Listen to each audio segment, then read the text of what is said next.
সংগ্রামী সাথী বন্ধুগণ, আমি এই সরকারকে চালিয়ে নিতে চাই, এই সরকারের প্রতিনিধিকে চালিয়ে দিতে চাই এবং আমরা সবাই রাস্তা ধরেছি। আমরা এই ভবন থেকে আজকে সরকারকে রাজস্ব দিচ্ছে, অথচ আমাদের এই সুবন্ধন মাল আমরা কেমন করতে পারি না। এই সুবন্ধন মাল আমরা ট্রাকে উঠলেই উপজেলা চেয়ারম্যানের বাসভবন, উপজেলা চেয়ারম্যানের নিজস্ব বাড়িতে ট্রাক উঠে চাকরি হয়ে থাকে। উপজেলা চেয়ারম্যান দেখার পরে না দেখার ভান করে, অথচ রেলের সর্বোচ্চ খারাপ রাস্তা হল উপজেলা চেয়ারম্যান বাড়ির সামনে এটা সবচেয়ে খারাপ। অথচ এই উপজেলা চেয়ারম্যান এদিকে যাতায়াত করে, উনি ওইদিকে যান না, উনি তার আগ দিয়ে বাম দিকে ঢুকে তার বাড়িতে যান। অথচ সামনেই যে একটা ট্রাক পড়ে আছে ওটা উনি চোখে দেখেন না।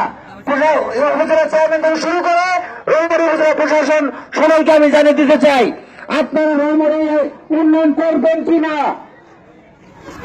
এলাকার মানুষ, আমরা রংপুরের মানুষ যদি একত্রিত হয়ে আন্দোলন শুরু করি, তাহলে আপনারা কেউ প্রশাসনে থাকতে পারবেন না, কেউ জনপ্রতিনিধিত্ব থাকতে পারবেন না।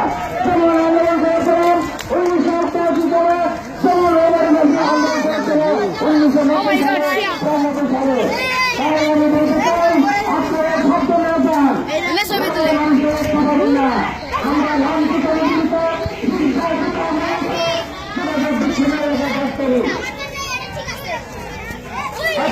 রাস্তা দ্বারা আমাদের অন্য কোনো রাস্তায় আপনাদের হেল্প করার জন্য